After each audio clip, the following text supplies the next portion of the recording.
We continue here on Westmoreland on the Gridiron. Sean Meyers now joined by the head coach of the Jeannette Jayhawks, Thomas Paulone. His team coming off of a big victory, a rivalry showdown against GCC that the Jayhawks prevailed in 37-22. And so first off, Thomas, congrats. I know just based on your post-game comments alone how much that means to you. Why is knocking off GCC so important for Jeannette? Just the rivalry and the history between the schools. I think it's one of the best rivalries in Westmoreland County going, just given the history of the game and, given the most recent, things that went on between the two schools, I think, added to that. And, it's, like I said, growing up Jeannette, you always want to go out there and beat Greensburg Central Catholic. And AJ Graves was in the Hall of Fame for us this weekend. And, I just remember him and Coach Murph coming back from like 17-0, being down at Central, taking it back 98 yards, fumble recovery. So like, there's just a long history and just means so much to our guys in our community. I know a lot of coaches, they kind of go with the I don't want to say disingenuous approach that every game's the same, but I think we realize that not every game is necessarily the same. It didn't seem like you shied away from it afterwards. I would presume even before the game, you talked about how important this was with your players. Is that approach that you and your team embrace, saying that it's not another game on the schedule? Yeah, I think what's important, you're right. Like, I think coaches are full of crap when they say that about rivals, but that's just my personal opinion. But our team goals, we filled out the goal sheet before the season, and one of those, we're beat GCC just because, like I said, they know the importance of the game. But do we prepare any differently? No, we don't.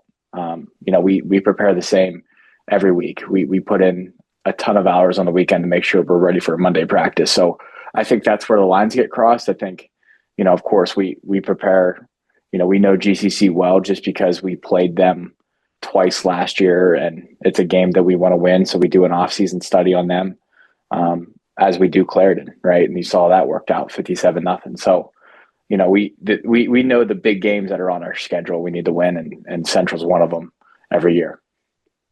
Well, it was even more important, not just because of the rivalry and the history, but your team needed a win. You were on the heels of a couple of tough losses. You mentioned the one against the Bears, but also that game against Leechburg. So you did not want to suffer your third straight loss. Now, I know your team did that last year and came out the other side and seemingly was better for it. But just in terms of the overall season and the goals for where you want to get, how big was that win to snap that skid? Yeah, huge. I think we had a staff meeting. We didn't bring the kids in after that Clarendon loss and just hit the reset button because we didn't, like you mentioned, we did not want to go on that 3-game skid. Now, knowing, that we still went on a run last year. That was last year, right? We did not want to go 3 in a row again and beg for an at-large bid, which we did last year. So, it was huge, getting that Eastern Conference win, like you mentioned. So you opened the season, first half against Mount Pleasant, your team was humming, and then things kind of unraveled. The Vikings came back a dominant second half by them to win that game. And then you got 3 victories before that back-to-back losing streak that we mentioned. So it's a little bit of an up and down season, I would imagine, so far for a team that was looking to build off of a really good 2024. How have you evaluated how this season's gone to this point? Sure. I think, we're still growing and learning who we are, identity as an offense, as a defense. And, we got a lot of good contributions on special teams. I think, what people didn't realize, we finished 4th in the Eastern A Conference last year, right? And then we went on our run.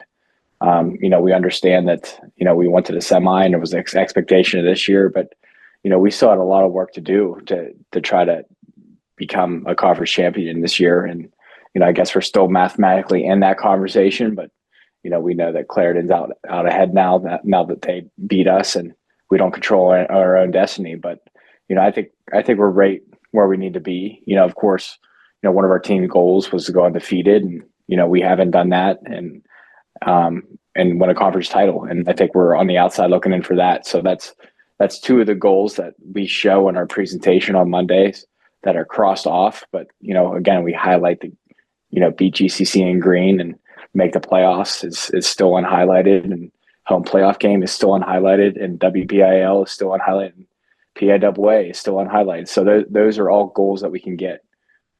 So, as far as where we're at right now, yeah, of course, we'd like to be in a little bit better position for a conference crown, but we can't go backwards. We just go forward. One of the I think interesting aspects of some of the games this week, not just Jeannette, GCC, we saw it with Hempfield, Norwin as well. Guys who maybe would miss another game at a different point in time found a way to suit up because of the significance, both the rivalry and the postseason implications. Jace Powell was a guy who was banged up previously. He found a way to not only suit up, but make contributions. What did that say about him, and how did you evaluate how he performed, albeit I'm sure less than 100%? Yeah, warrior mentality. It was pretty scary throughout the week just because we didn't know. He didn't look great, even Wednesday. With moving around, we put a scheme in where he could be more stationary. We didn't pull that out against Central. We didn't need it. But, we were just thinking, how good is he? How available is he if he's going to be available? And he wasn't out there on defense, when Central came out and had their long run and, that we had 5 missed tackles, a lot of young guys. So, we didn't know how available he was, and he's just a warrior for going out there and competing the way he did. Talking to Thomas Paulone, the head coach of the Jeannette Jayhawks. So you mentioned you had to utilize Powell a little bit differently. On the other side, Samir Crosby plays 2 roles that are completely different than what we've seen from him this year, both offensively, going back to quarterback, and then shifting more to linebacker on defense. How do you as a head coach, along with your staff, make adjustments on the fly when the opponent does something maybe you didn't anticipate? Sure. We practiced all week to have Samir quarterback. We felt, he's the conference player of the year. And, that was a significant game for Central. So you always put yourself in the mind of JT Thompson, who's a great coach and he's a great defensive mind. So we knew we'd see him. We thought maybe we'd be in the Wildcat early for them. I think he came out second half more the quarterback role and just did a lot of Samir things. But, obviously he was hurt and went to the Riverview game the week before. He was in street clothes. So again, these kids are resilient, including Samir. The guys that suit up hurt, that's a choice. And it's really impressive to see it, just as a football guy and a guy who loves, to coach kids. Well, they had a pretty good quarterback, but fortunately for you, you had a pretty good one on your side as well. Kimani Brown, who we've talked about quite a bit. We've obviously featured him on this show a few weeks ago. How does he continue to make plays with his arm and his leg every single week, now knowing that for 2 years straight, number one goal of most opponents is to try to limit him? Yeah, we see some wild stuff too, what defenses try to do to contain him, which has been the challenge this year, by the way. It's just, opponents are coming at him differently, just like you said. Everybody knows about him now. Everybody knows that you stop Kimani, you kind of stop our offense, or at least we have to go a different routes. So, he's just a special player. I can't say enough about Kimani the last 4 years, spending the time that we have together as far as, him being our team leader and our quarterback. Just an impressive young man. And man, is he came out there and he wanted, he said in preseason he had this one circle too, and he would tell you that he wants to beat Central at home his senior year. So he went out there and stood by his word. I will ask about Brentwood momentarily because that's another big test upcoming. But I want to kind of shift away from Jeannette a little bit.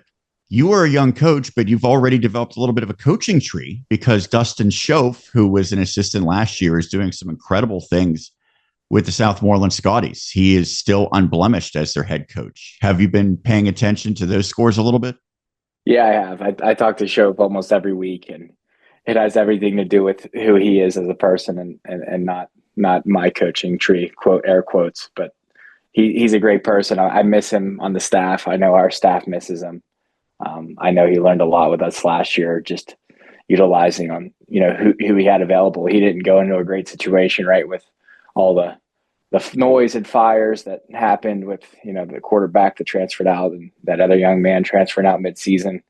Those are all unfortunate things. And unfortunately, we've been a part of too over here at Jeannette. So, he's doing a fine job. He has a great staff around him, and he's just a great person. I'm so happy for him and the Southmoreland community and what's happening over there this season. Schoaf went back to York this past week and got a victory. I have to wonder, maybe next year we could see Southmoreland and Jeannette. That'd be a cool little storyline in addition to a pretty good matchup. So I mentioned Brentwood. The Spartans gave you all you could handle a year ago. That had to be one of the most exciting games in all of Westmoreland County in 2024 that the Jayhawks found a way to win in dramatic fashion. So what is the key to win this year and maybe give you a little bit less stress on the sideline in doing so? Yeah, it's they had that quarterback back. People don't realize, I think Kamani won like player of the week that week. If we lose that game, that kid wins player of the week. He torched us as far as the air and the ground. It's Cedric Davis Jr., number 13. I'll never forget the name. And scouting them this year again. So look, they have a good coach over there. They got a good program. They just came off a big win, Riverview, at home. So they're flying high. And like we talked about in our Monday meeting, our team meeting, they're pissed off at what happened last year. Who wouldn't be? We stole that game at the end with a 2-point conversion, and we put their playoff hopes in jeopardy then, and they went to a 16 seed, fortunately, and they went to Fort Cherry. So that was the reward for that. But I think that we got a very tall task coming to McKee Stadium. We have to have a great week to make sure we're ready again. I know you're still relatively young in your head coaching career, but does it feel like this year there's more depth in this conference? Obviously, we know it's still top heavy with Clairton, but it feels like the teams that ultimately will even finish near the bottom of the standings are pretty good teams in their own right, as opposed to kind of the cakewalks that maybe some years have provided. I'm with you, Sean. Last year we got 5 teams in. This year we could very easily have 5 teams in. Frazier's better. I mean, seeing it on film, it's crazy. I think we caught them at the right time. I think we played an exceptional game to put up 61 on them. They handed it to Brentwood. Brentwood's a good team. So, and they're in a conversation on a playoff spot. So, we're not used to saying that, Frazier, in the conversation. But I'm with you, Sean, from top to bottom. I don't want to see any of these teams on any week. They come with their own set of problems. Lastly, I know you said that you're still trying to figure out your identity. It's still a work in progress. To get to the ultimate goals that you've highlighted, what will be some of the biggest keys from here on out for Jeannette? Sure, just playing our brand of football. I think last week we started getting into that, definitely, with a lot of our offensive schemes and defensive schemes. And part of that is just, there's not a lot of numbers to scrimmage at practice, right? So a lot of our games we're learning. Each week we learn a little bit about ourselves as far as our personnel and our schemes. So, just continue to grow. We grow every week. I have a vase that I keep in my locker now with golf balls in it, and the white golf balls symbolize how many practices we have left, and the color golf balls are all the games that are left. With one yellow ball, that's the most important game. That's the next one. So Brentwood right now is the yellow ball. So every day we have the top performer take a golf ball out, signifying, hey, there's one less opportunity. So, we are standing by that. It's just like get better every day mentality, and try to get this thing right for the playoff run that we had last year and beyond. Thomas, thanks so much for taking the time. Always enjoyed talking to you. Good luck this week and beyond. Yeah, thanks, Sean. That is Thomas Paulone, the head coach of the Jeannette Jayhawks. We'll take a break and continue with more right here on the Westmoreland Sports Network.